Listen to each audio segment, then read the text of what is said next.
When man fell into sin and God came into the garden, God pronounced a curse on the serpent, on Eve, on Adam, and on the ground. We have a hard time imagining how rich, how full of fecundity that original garden must have been, when before the fall there was just beauty and power and just a richness of life. But a curse that God gives to Adam is that now you will get your bread by the sweat of your brow. Now there will be thorns and thistles. Now, friends, because we in this country enjoy so much prosperity, we can make the mistake that what God is saying is that, Adam, you're going to have some minor hassles. You're going to have some irritations in your work. But it's much deeper than that. What God is talking about is cursing the ground so that its fruitfulness would be diminished to the point that now it's not just a question of natural limitations of time and space, but now we have a genuine problem of scarcity. Now human beings will have to wake up every day and not think to themselves, shall I eat from this tree or shall I eat from that tree, as they did in the garden? But now they wake up each day wondering, am I going to be able to produce enough to stay alive until the next day? Now the economic problem isn't how prosperous, how blessed can we be? Now the economic problem is, will I survive? The scarcity problem is a survival problem. And rightly understood, this is what we mean when we talk about poverty. Poverty is the result of sin in the life of man. Now, it's certainly the case that there's a connection between poverty and particular economic or political systems. Some of those systems are going to tend towards poverty, some are going to tend away from poverty. But remember the wisdom of Jesus, who said, the poor you will have with you always. No system is going to eradicate poverty. The question is, which is going to best alleviate it, which is going to best marginalize it, which is going to put it in the corners of our world instead of making it a huger, bigger problem. And so what we want to do is understand that sin messes up what we are, and it messes up the world around us. And so now again, we are faced with this horrible problem. Will we be able to survive? Will we live our lives surrounded by poverty? Or will we be able to prosper again as stewards over God's creation? Well, before we answer that, let's remember the definition that we're working with respect to stewardship. Stewardship is man governing and using the created order for God's purposes and for God's glory. But now we have men who are not fundamentally bent to please God. In fact, we're fundamentally bent against pleasing God. We have man who's not fundamentally bent towards cooperation with other men, but now we live in a world of competition in which we're trying to fight against other men. So let's understand that the fall has impacted who we are. We remember that we talked about who God is and how that's revealed in creation, and in us bearing his image, that we reflect much of the same thing. Well, now that image is shattered. It's distorted. And so we don't think in a rational way all the time like we ought to. Now our minds are not bent on doing the right thing, but our minds are used for self-justification, for strategizing how to wiggle out from under God's authority, to strategize how to oppress other people. Because, of course, our wills are likewise fallen. And now it's our desire to pursue what we want and to pursue it at the expense of others. And so now, instead of living in the context in which our calling as stewards is to build, to create, and to trade, we face the fierce temptation to steal, to take, and to exploit. And you see that even amongst the tools that God's given us. We don't cultivate the land that God gave us. We exploit it. We don't use in a proper way the tools that God gave us, but instead we create tools for the sake of exploitation. Think about Lamech, as we see the progression in the early chapters of Genesis between the line of Cain and the line of Seth, the godly line and the ungodly line, and how in the ungodly line, You see the destruction of families rather than the preservation of families. You see the making of weapons rather than the making of tools. And then you also have the exploitation of each other.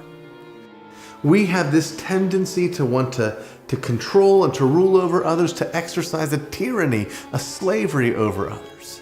And this is only the beginning of how sin has radically affected our call to stewardship. The call is there, but we are carrying a heavy, heavy burden, which is our own sinful natures. Throughout the Bible, when man finds himself in some deep weeds, God in His grace shows up. And that's the case here too. We have this problem of scarcity, and God comes and answers the problem in actually two ways. First, He demonstrates to us His law. He reminds us of the boundaries in which we can find prosperity. And secondly, He demonstrates His grace to us. He gives us the opportunity to rest in the context of our need. He calls us to give back to Him and promises to bless us as we do that. And I would even say this, that in the giving of the law, He's demonstrating His grace to us. Think about how when Noah gets off the ark, God has judged the world, and He's rescued Noah and his family. And like another Adam, He's called Noah and his family to be fruitful and multiply, to fill the earth and subdue it, to rule over all things. And so we get the opportunity to try again to move forward in this first command. God speaks into Noah's life as He would later speak into the life of His people corporately at Mount Sinai. God speaks law into their lives.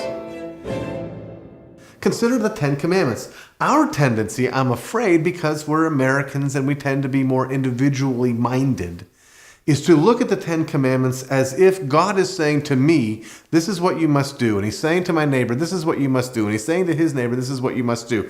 It's certainly true that we all have to do this. But you have to understand that the law of God has a corporate element as well. That these Ten Commandments not only establish what I'm supposed to do in the pursuit of righteousness, but it actually establishes how a people, how a nation is supposed to operate, which means it even has impact, profound impact, in how we understand economics. That you see in the law of God in Mount Sinai the application of the very principles that we've already been talking about.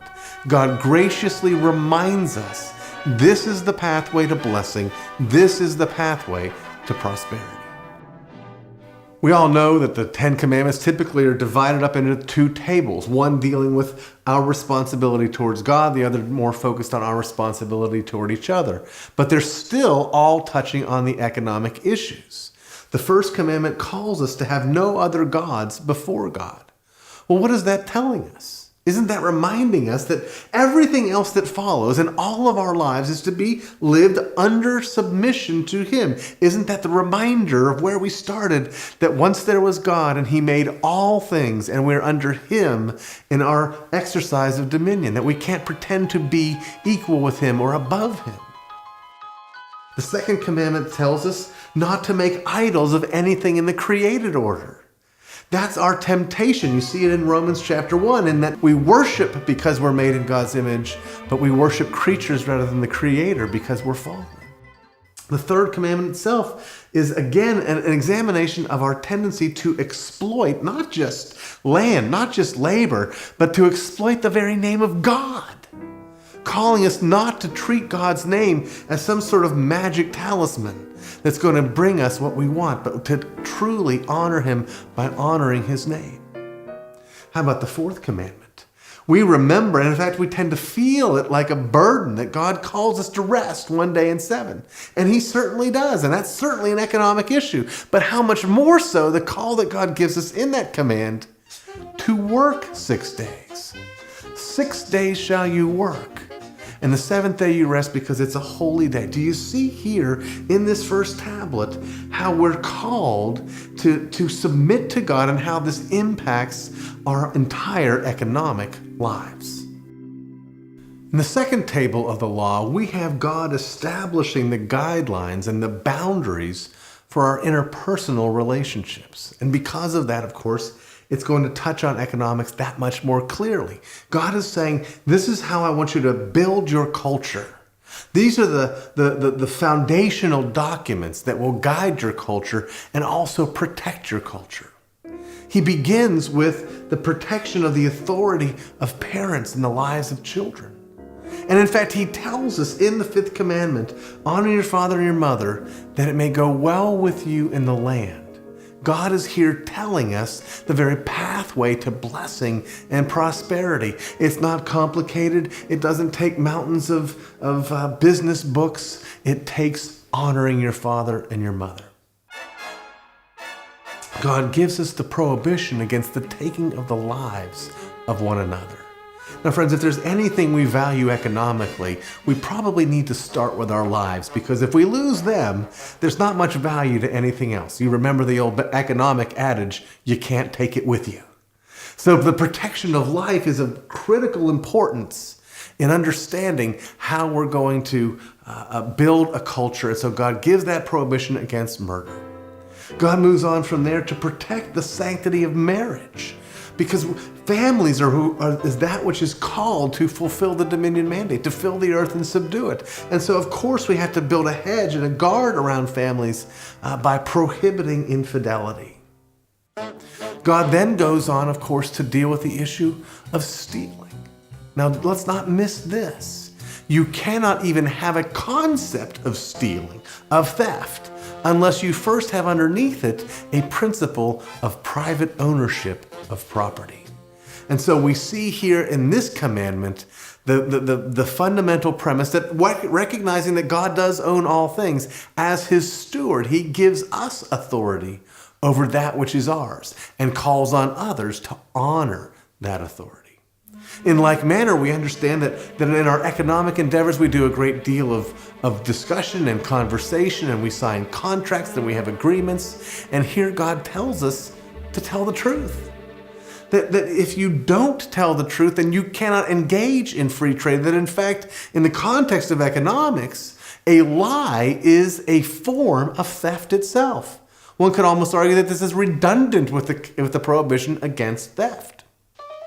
Finally, the 10 Commandments finishes with something we wouldn't expect. If we were writing a new law for a new nation, for God's people, I doubt that we would think, as God did, who is full of wisdom, to include a prohibition against covetousness. Remember that the fall distorts who we are. We've talked about our insatiable greed. We've talked about our temptation to rule over and to exploit others. This comes out in the context of covetousness, where suddenly we feel the need to be frustrated and angry and unhappy that this person has been blessed in this way while we've only been blessed in that way. And so we tend to, in that context, exploit others so that we can elevate ourselves.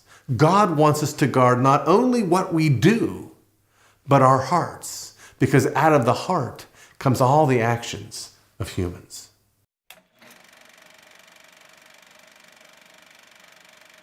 We've seen how God in his grace gives us his law to direct us how we should live, and therefore have some sort of chance, some sort of opportunity to do battle with our sin as we continue to fulfill our calling in terms of the cultural mandate. Well, it's not just giving us the information that God gives. It's not just God telling us this is how to do this, but God has graced us still further in giving us law in another sense, that is, the enforcement of law.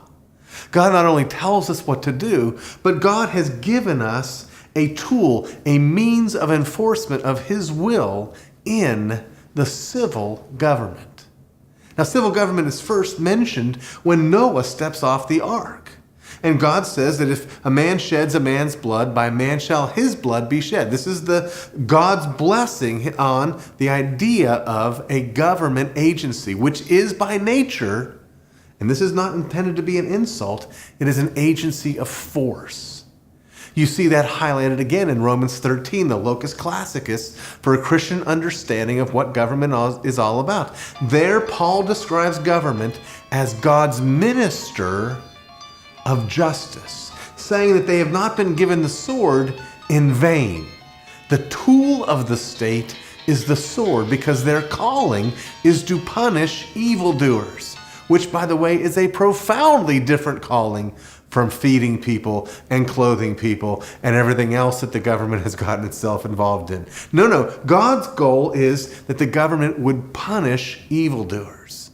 And you see how that, again, like the fence that we talked about earlier, provides a context for freedom by which we might be able to do our work and prosper.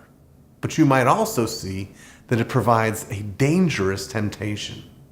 If God says to the government, here is the sword, you have my authority to punish evildoers, and there's only essentially one legitimate sword, aren't men who are still fallen, who are still covetous, aren't they going to be tempted to try to find a way to seize or to use that sword in order to exploit and oppress other people?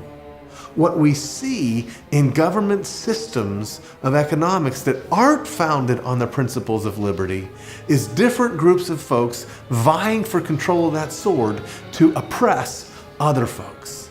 That's why we say it's either liberty or tyranny. You cannot have no state, but you need to have a state who sees its function as protecting people rather than providing for some people at the expense of others, rather than taking from one group and giving to others. No, friends, the function of the state, and this is going to influence the fullness of how we understand economics, the function of government is to punish evildoers. And when they do, we can prosper. Is all of this really true? Is there somehow a connection between how we understand who God is and the actual economic blessing or non-blessing that we receive? Well, it is. You don't have to take my word for it. All you need to do is do an honest assessment of world history. That if you look for those countries, for instance, that have frankly been most influenced by the Protestant Reformation, which is, again, a return not only to how we have peace with God, but a delight in God's law and then the character of God. If you look at those nations, and then you look to those nations that have enjoyed the most prosperity in the world historically, you're going to find that they're basically the same nations.